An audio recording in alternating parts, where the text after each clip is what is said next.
Root Chakra, February 24, 2025.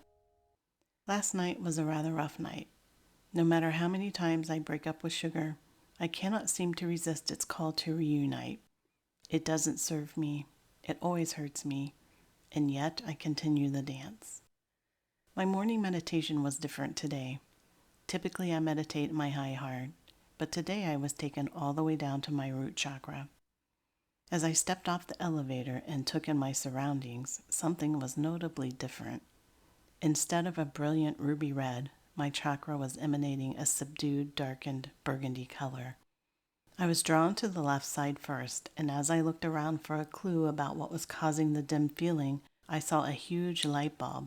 After walking closer to inspect the bulb, I noticed that the filaments inside were not connected. To shine brightly, they need to connect, like two lovers holding hands. I slowly unscrewed the light bulb from its socket and carefully carried it to the elevator. Up we went, passing the sacral, the solar plexus, and the heart to arrive at my high heart. I placed the bulb in a central socket and sat in my meditative pose directly in front of it. As I studied the bulb, I noticed that the filaments resembled a small girl curled up in a ball lying on the floor. She was sobbing, little sobs, saying, "I can't do it all by myself." I gently touched her shoulder, trying not to startle her. "Sweetheart, you're not alone. I'm here. How can I help?" She stilled and peeked up at me from under her arm. "Really?" I opened my arms, inviting her to step into my loving embrace. She stood up slowly, wiped her tears with her sleeve, took one timid step towards me, and then collapsed into my arms. The light bulb was immediately fully illuminated and radiating with power. I gently unscrewed the bulb and lovingly carried it back to the elevator, returning it to the root chakra. I was surprised to note that the chakra was still dim, as if coated with a dark film. I tried cleaning the surface, but that didn't work. Curious about the situation, I began exploring. I found myself walking to the other side. On the right side, I was surprised to find another bulb, exactly like the one I had just returned, and it was not working either. As I got closer to inspect it, I noticed that the filaments were actually connected. Why is this light not shining? I wondered to myself. As if in response to my question, I was overwhelmed by a wave of sadness. I reached out my arms to embrace the bulb, softly saying, "I'm so sorry you're sad. How can I help?" The light bulb began to shine immediately in response to the love it was receiving. This bulb felt masculine and said, "I love her so much. I just want to provide for her, take care of her, and love her every day.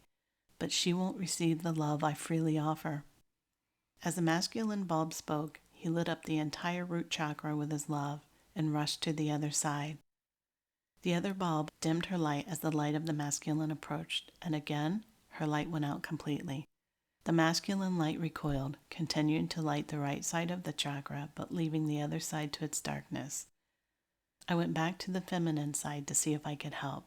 Once again, I saw the little girl curled up in a ball on the floor, the filaments no longer holding hands. "What's wrong, little one?" "I don't trust him." She showed me many scenes where the masculine energy had hurt her. How can I help her trust, I wondered.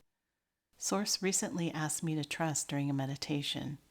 I realized that I just uncovered yet another layer of trust, trusting my own masculine energy.